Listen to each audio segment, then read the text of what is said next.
Good evening, everyone. We're continuing with 3 minutes of Tehillim. We are up to Perek, Kuf Tes Zayin. We're continuing in Hallel. Interestingly enough, when we say Hallel, we actually split up this Perek into two parts, Ahavti Ki Yishma Hashem, and then Mo'ashiv La Hashem Kol Tag Miloi Aloi. Those are two different paragraphs in Hallel, but it's all the same Perek in Tehillim. So we're now going to focus on Pasuk Tes Vav. The Pasuk reads, Yakar Be'eni Hashem, Hamavsa L'chasidov. The difficult trend to translate. I'm going to go with what Rashi says. Rashi translates it as follows, that it is difficult in the eyes or heavy in the eyes of Hashem, the death of the devout ones, the death of his chasidim, his chasidav, his devout ones.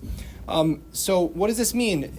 It's difficult for Hashem to see righteous people die. It almost seems like theodicy. Why do bad things happen to good people? And the consolation is, well, also God feels that way. And that may be something that we can dwell upon, that Hashem himself, in some way, experiences that difficulty. But I wanted to point to a different pasuk with a different explanation.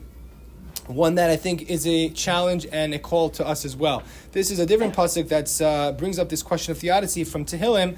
It's from Tehillim Lamed Zayin Chaf Hey. You may be familiar with it because we say it at the end of Birkas Hamazon. Nar ha'isi gam zakanti. I was young and I was also old. V'lo ra'isi tzadik ne'ezav v'zaro mevakesh lachem. And I've never seen a righteous person forsaken and his children looking for bread. Have you ever seen a righteous person forsaken and their children looking for bread? I think we've all seen that. So what does this pasuk mean? So I saw a beautiful explanation in a few places Rabbi Jonathan Sachs offers in the name of Mo Feuerstein. Mo Feuerstein was from Boston. He quoted Rav Soloveitchik, but I saw that there was a later article that said it probably was Rabbi Isaiah Wolgemuth or Dr. Abraham Berliner. But either way, the explanation goes as follows. He writes, this is one of the most difficult lines in all of the Bible, and he says it should be understood as follows. The verb seen, ra'iti, right, lo ra'iti tzadik ne'ezav, in this verse, said Feuerstein, is to be understood in the same sense as in the book of Esther. It's still Adar.